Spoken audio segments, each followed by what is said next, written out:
It's me, it's CGB, and we're going to talk today about Elesh Norn, Mother of Machines. Will she get banned? So, if you haven't seen this one yet, Elesh Norn, Mother of Machines is 4 and a white for a 4/7 legendary creature, Phyrexian Praetor with Vigilance. It's a mythic from the new set, one with Phyrexia.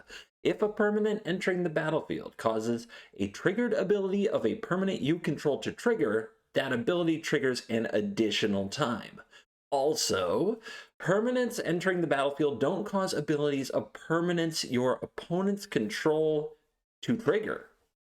That's interesting text. This card has a few things going for it. The godfather, father figure of the commander format, Sheldon Menery, wrote an article shortly after this card was previewed, and he says in that article, this is not a healthy card for commander. He asked Wizards, after getting a sneak peek at it because he's on the Commander Rules Committee, he asked Wizards not to print this card.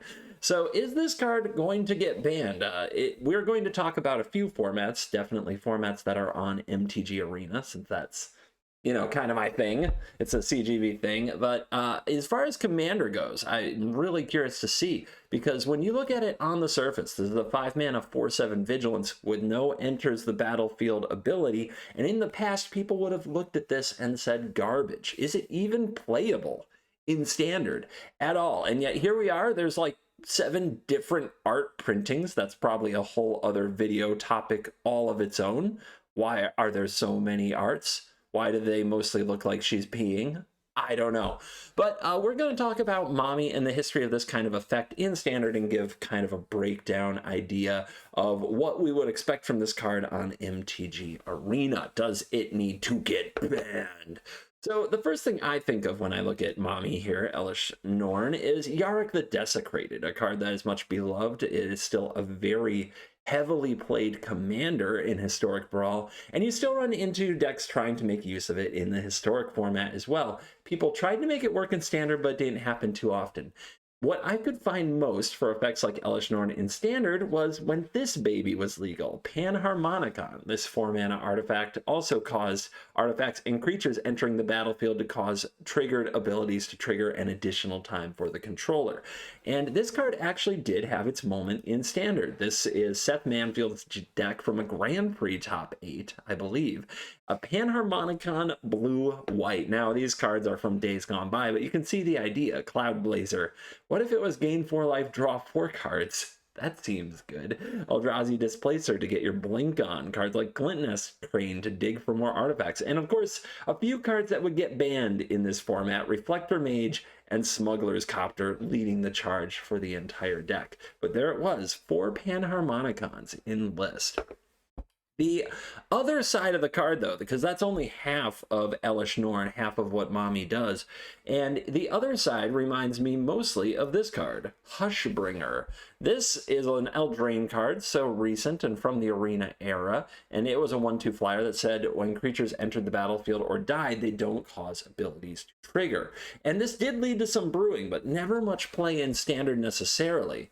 And like here is an example of a brewed deck from the time period. The idea was to play your Hushbringer, and then you play your Kroxa. And your Kroxa has this enters the battlefield trigger that says sacrifice it unless it escaped. So you get to keep the Kroxa. You played a Hushbringer, then you played a Kroxa. Kroxa no die. Kroxa attack next turn. There are also other fun enters the battlefield effects like Clackbridge Troll, which this brings to an important part of the card. There's a negative side to enter the battlefield effects too. If you play Elesh Norn and your opponent plays a Kroxa or an Uro, those cards aren't going to go away. So watch out for that kind of thing, as there is another side to Elesh Norn, Mother of Machines, that could be an issue for you. Let's look at what the card might do in Standard currently. Oh, one more point about Hushbringer. And this is the thing that to me still held Hushbringer back, because it's not quite like Elesh Norn, is it? It says creatures entering the battlefield or dying don't cause abilities to trigger. What does Elesh Norn say? Some of you are like, it's dying, the dying part, that's it. No. Permanents entering the battlefield don't cause abilities of permanents your opponents control to trigger. So many times I want to add Hushbringer to my deck, but I don't want to turn off maybe my Spirited Companion or whatever creature I really want to include in my deck. Even though Hushbringer is so disruptive for opponents sometimes, messing with your own stuff often just feels bad. Elesh Norn, no risk of that. Only affects opponents with that negative side, unless of course they play a Croxa or Uro like we mentioned. But you can play all the ETBs you want. In fact, you're encouraged to. They get double triggers. That's freaking sweet. So what can we do with that in standard? What are we most likely to pair with Elesh Norn right now? And a fun thing about this little list is take every one of these cards and apply the opposite to the opponent. These cards will be double for you. They will be 0 for the opponent. The opponent will not get their Titan of Industry trigger. You will get 2 Titan of Industry triggers. Very, very fun. Aether Channeler looks like a fun one. A little Reflector Mage, although not nearly as good, but a lot more versatile. Archangel of Wrath is actually an enters the battlefield ability. So when you kick it, you can double up on that ability. Atraxa is a new card that looks like it's going to be a lot of fun. It might be its own video where you just draw a whole bunch of cards and get a whole bunch of keywords and a whole bunch of stats. Double the blood or 0 the blood for the opponent on Blood Tithe Harvester, a key card in the format. Turning off their Corpse Appraiser sounds really, really good to me. Not necessarily thinking this will go in the same deck with Elesh Norn, but it's really good against this card. And then we have like Urtai and Lauren of the Third Path and Soul of Windgrace. But there's a few other fun things about Elesh Norn. It's permanents entering the battlefield. So Borrowed Time should exile 2 things. That's cool. Cards like Broker's Hideout, Cabaret Courtyard, and Obscura Storefront say that when it enters the battlefield, sacrifice it when you do search. Does that get 2 lands? I picture 2 triggers, but it does require you to sacrifice it, and there's only 1 thing to sacrifice. So that's my judge question for this particular video. Sound off in the comments. Does it get 2 lands if I control an Elesh Norn and I play this? When my opponent plays it, do they just get a freaking useless land? That's cool. Then moving right into the cards it does not interact with, which this also very much sets the stage for, is this card going to get played in standard? Does it belong in decks? Here are the cards that this card doesn't interact with whatsoever. Yeah, Wandering Emperor, Audijin, Monastery Swiftspear, Sheldred the Apocalypse, Siege Veteran, Tenacious Underdog, Thalia. Yeah, a lot of bosses in the format. Invoke Despair, Reckoner Bankbuster, Wedding Announcement, and yes, Fable of the Mirror Breaker. And before you say, doesn't that make 2 Goblin Shamans when it enters the battlefield, or doesn't it make nothing? No, the way that sagas work are differently. It's a counter goes on the permanent, and then the permanent triggers. It didn't trigger from entering the battlefield. It's weird. It interacts with Vorinclex, but not with Elesh Norn, is a good way to think about sagas going forward. So no, your saga is not going to interact the way you want it to with Elesh Norn. However, that said, this card, I think, will be a total rock star in Historic Brawl. Standard, there's just too much of the absolute cream of the crop power cards that this card doesn't really fit in with, that if it shows up in Standard, it's probably fringe, a one-of in a deck, a one-of in a sideboard.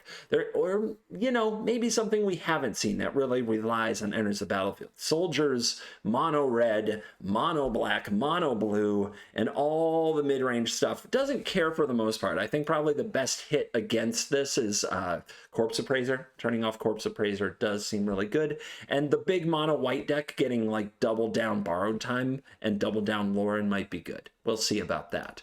Then where I am most excited about Elesh Norn, Mother of Machines, is Historic freaking Brawl. It's no mystery to you guys, I've been on a Historic Brawl kick, and I've already got my incredibly frustrating and annoying for my opponent Elesh Norn, Mother of Machines Brawl deck list all ready to go. Just import export from day 1. So really excited to try this out. We'll see if this little synergy actually works or not. Look, it doesn't matter what the real rules are. The only thing that matters is the arena encoding. You know it, and I know it. Oh, and there's one other fun thing about Elesh Norn. Each and every one of my Yorion decks we'll probably include the card because it looks really fun to double down on those type of triggers. So does Elesh Norn need to be banned in any format on Magic Arena? My prediction is no. I think it's going to be a very fine card that is mostly going to play in not Hell Q, but probably right below Hell Q in Historic Brawl. And I think it's going to be happy fun times on Arena. I'm looking forward to playing with Mommy and the mother of the machines on MTG Arena. So, was I good, Mommy? Can I get cookie, Mommy? Please? Please, Mommy?